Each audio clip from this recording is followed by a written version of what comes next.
जब स्कूल के बच्चे टॉफी नहीं खरीद सकते थे तो टीचर ने सबके जीभ पर अखबार के टुकड़े रख दिए। अखबार की स्याही में जो हल्की सी मिठास थी उसी में उन्हें टॉफी जैसा स्वाद मिल गया और बच्चे खुशी से झूम उठे। उनमें से सबसे गरीब था फ्रैंक। उसके जूते में इतना बड़ा छेद था कि पैर बाहर झांकता था। नए जूते खरीदने की हैसियत नहीं थी तो उसके पापा पब्लिक टॉयलेट के पास पड़ा एक पुराना टायर उठाकर लाए। ब्रश से उस टायर पर गोंद लगाई, फिर टुकड़ा काट कर फ्रैंक के जूतों के नीचे चिपका दिया। बस बन गए नए जूते। लेकिन ऐसे अजीब जूते देख क्लास के बच्चे हंसी उड़ाने लगे। फ्रैंक ने छोटे भाई को अपने पीछे छुपाया और चुपचाप भीड़ में से निकल गया। उसे अपने जूते से इतनी शर्म आई कि वो उन्हें छुपाकर फेंक आया। अगले दिन जब वो नंगे पांव क्लास में बैठा था तो टीचर ने डांट लगाई। बिना जूते के क्लास में नहीं बैठा जाता। उन्होंने वहीं पड़े हुए जूते उठाए। बच्चों की हंसी फिर गूंज उठी। लेकिन इस बार टीचर ने सबको कड़ी नजरों से देखा और बोले, गरीबी कोई शर्म की बात नहीं। उन्होंने क्रॉस की तरफ इशारा करते हुए कहा, प्रभु यीशु के पास भी जूते नहीं थे, वो नंगे पांव मरे, फिर भी उनका गौरव कम नहीं हुआ। बच्चे चुप हो गए और फ्रैंक को पहली बार अपने जूतों पर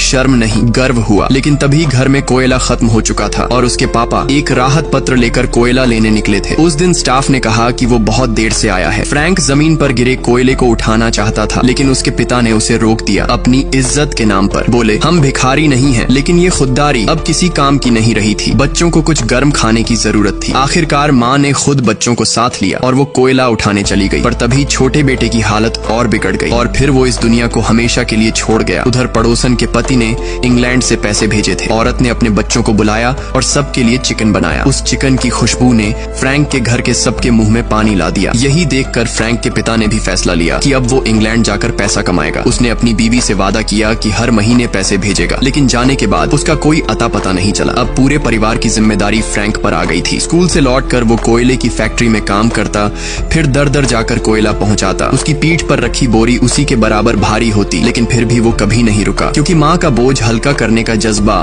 थकावट से कहीं ज्यादा बड़ा था। जब उसने अपनी पहली कमाई माँ को दी तो माँ ने देखा उसकी आंखें लाल हो रही थी। डॉक्टर के पास ले जाया गया तो पता चला उसे केराटाइटिस है। अगर थोड़ी और देर हो जाती तो वो अंधा हो सकता था। इलाज से उसकी आंखें तो बच गईं, लेकिन उसने जो पैसे बड़ी मेहनत से कमाए थे सब खत्म हो गए। दोस्तों, ये लड़के तो दिल से अपनी माँ और पूरे परिवार से प्यार करते हैं। अब आप बताओ, क्या आप भी अपने घर वालों के लिए इतनी मेहनत कर सकते हो? अगर हाँ तो दिल से कमेंट करना।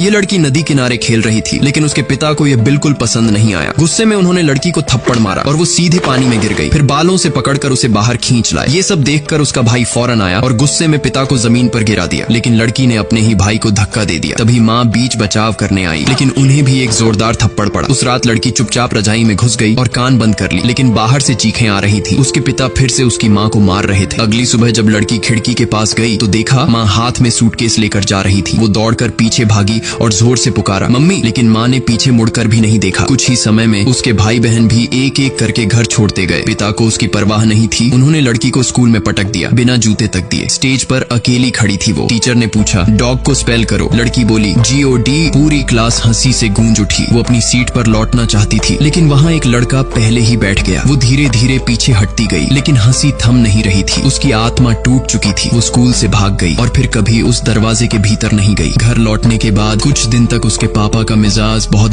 बदला सा था। वो अब उस बच्ची को मछली पकड़ने ले जाने लगे और एक पुराना फटा हुआ बैग भी उसे दे दिया। बच्ची बोली, थैंक यू। शायद वो रिश्ता ठीक करने की कोशिश कर रहे थे, लेकिन ये सब ज्यादा दिन नहीं चला। एक दिन बच्ची को उसकी मम्मी का एक खत मिला, लेकिन जैसे ही उसके पापा को पता चला उन्होंने वो खत छीन लिया। बच्ची ने मासूमियत से कहा, पढ़ के सुना दो ना, लेकिन उन्होंने खत पढ़ा, फिर जेब से लाइटर निकाला और उसे जला दिया। बच्ची दौड़कर उसे बचाने की कोशिश करने लगी, लेकिन वो उसे धक्का दे देते हैं और जब तक वो कुछ कर पाती खत सिर्फ राख बन चुका था। उसने वो राख चुपचाप समेटी और एक छोटी शीशी में संभाल कर रख ली। फिर उसके पापा ने घर की सारी चीजें जो उसकी माँ की थीं एक एक करके जला दी और अगली सुबह वो भी घर छोड़कर चले गए। बिल्कुल अकेली रह गई थी वो छोटी बच्ची। वो कंबल घसीटकर जैसे तैसे बिस्तर पर सो गई। अगली सुबह उसने दलदल से सीपियां इकट्ठा की और एक भारी बैग भरकर किराने की दुकान पहुंची। दुकानदार चौंक गया, लेकिन एक जोड़ा पति पत्नी ने उसकी मदद की और बच्ची ने उन सीपियों से खाने पीने का सामान ले लिया। जिस दलदल को बाकी लोग डरावना मानते थे, वही उसकी सबसे शांत और सुरक्षित दुनिया बन गई। वक्त गुजरता गया, बच्ची बड़ी होती गई और पूरा शहर उसे मार्श गर्ल कहने लगा। ये कहानी याद दिलाती है, चाहे जिंदगी जितनी भी मुश्किल हो जाए, उम्मीद मत छोड़ो। दोस्तों, अगर कभी ऐसा दिन आया हो जब हंसी तो चेहरे पर थी पर दिल चुपचाप रो रहा था, तो कमेंट में सिर्फ हाँ लिख दो।